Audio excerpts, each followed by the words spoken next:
As a person who just was not a fan of Romeo and Juliet, yeah, I know the story. I know how iconic the story is. I get it. Just wasn't something that was for me. I gotta say, Rosaline is a very interesting take.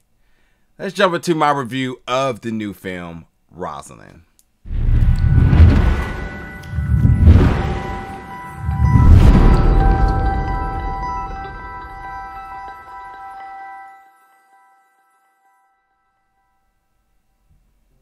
What's up, everybody, and welcome back to the channel today for another review. And today we're going to be reviewing the film Rosaline, which is going to be streaming on Hulu October 14th. Now, I'm going to say a couple of things to really make you sort of understand what you're getting into in terms of this film. First of all, I think the biggest comparison to this is what Sleeping Beauty was to me. I didn't care about that story. It did not appeal to me. However, Maleficent, I loved. And I think this is the same sort of just retelling of a story or giving extra perspective about the story. So Sleeping Beauty is to Romeo and Juliet as Maleficent is to Rosaline, or, you know, you get what I'm saying. Probably should say it the other way. But yeah, it's the same thing where we have Rosaline who comes in, who basically gives you this fresh new comedic twist of the Shakespearean classic love story, Romeo and Juliet, from the perspective of Juliet's cousin, Rosaline, who also happens to be Romeo's little fling. Romeo was a player. That's the other big thing here. He by no means was as smooth as they made him to be. My man was out here trying his hand everywhere. He was basically on the first edition of Tinder, where he was just like, listen, any and everybody, and completely sloppy because, hey, how you gonna talk to Rosaline and then talk to her cousin Juliet?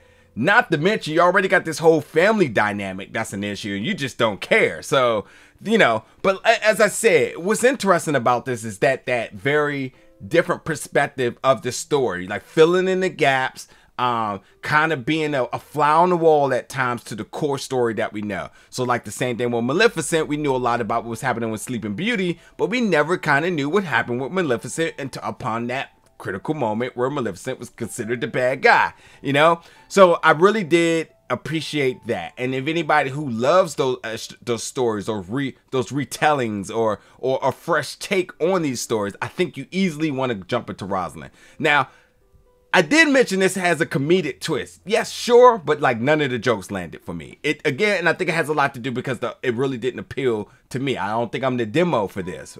And also, I think that like beyond not being a demo, I just wasn't really fond of Romeo and Juliet, and again, the Shakespeare classic that everybody loves. Like, you know, just not my thing.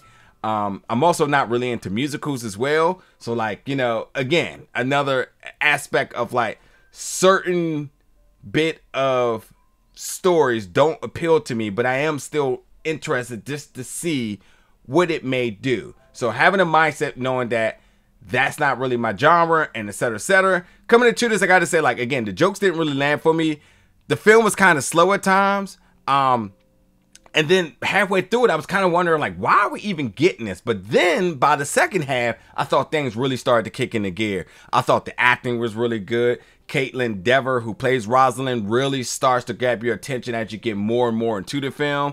I thought that there's a couple of other characters that get introduced that easily starts to become a favorite. I don't want to give anything away, but because it is still a love story, there is sort of that very predictable happy ending that you know we're going to get.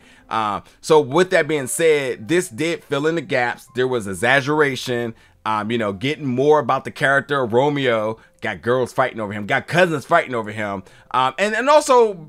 And the other thing, because with the whole Shakespeare aspect of this, they kind of removed that, which I'm not going to say I like because for biased reasons, but I thought that was cool that they made the dialogue more modern. So like there was like slang and lingo that I was easily like, okay, cool. Because in the beginning part where they actually tried to tap into like the Shakespeare aspect of it, Well, they were kind of like, well, why are you talking like that? And I was like, yes, I hope we're not going to do that in this film. So they really did make it fresh, more modern, and made like the dialogue very current, which to me now opens up the audience to anybody. So that I thought was really cool. Now, again, with these two families at war, love being in the middle, this story truly was about Rosaline and another character truly becoming the MVPs, to the point that they even question, would our names be mentioned when they talk about this story? And frankly, they don't care. They didn't care. So like, I love how they was able to like keep the integrity of the story, tell a story around the story, and still make it such a entertaining,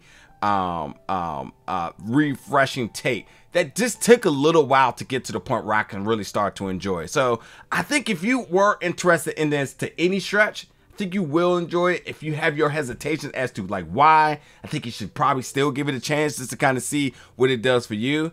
But overall, I thought the acting, I thought that, you know, taking something that I wasn't really fond of and kind of giving its own new fresh coat of paint, I thought they did a good job. I really do. Like, I think I'd rather watch this than any version of Romeo and Juliet that I've seen, like, frankly. So, you know, it's cool to see a lot more of this happening, as, again, somebody who really loved Maleficent, when they were able to tell these other stories around these very interesting, how we know these stories to be, and telling, like, giving the different perspective and vantage points of things. I thought this was cool. And I did not expect this to be that, but after I watched it, I was like, oh, I saw what they were doing here, and that's pretty cool, you know. So very much in the Disney family, although this is on Hulu, you know, this is still very much in the Disney family in terms of the Disney storytelling that they've been doing with a lot of these live actions. And, you know, expect to see a lot more of that, because I think they absolutely understand the value of how important some of these other characters that are introduced that just really never had any story time. You can say the same thing about the hyenas in Lion King, where we got more about their whole little trio dynamic, and that's not something we had before. Even though it was inside the movie, we still got more about the characters. But getting characters and giving them their own movies outside of it, I thought was really cool. And even if you have to create somebody like Rosaline, who I'm pretty sure was somebody that was just created for this. So, but hey, check it out again on Hulu, October 14th. Jump in the comments, folks. Let me know your thoughts about it. And as always, stay tuned for more reviews very soon.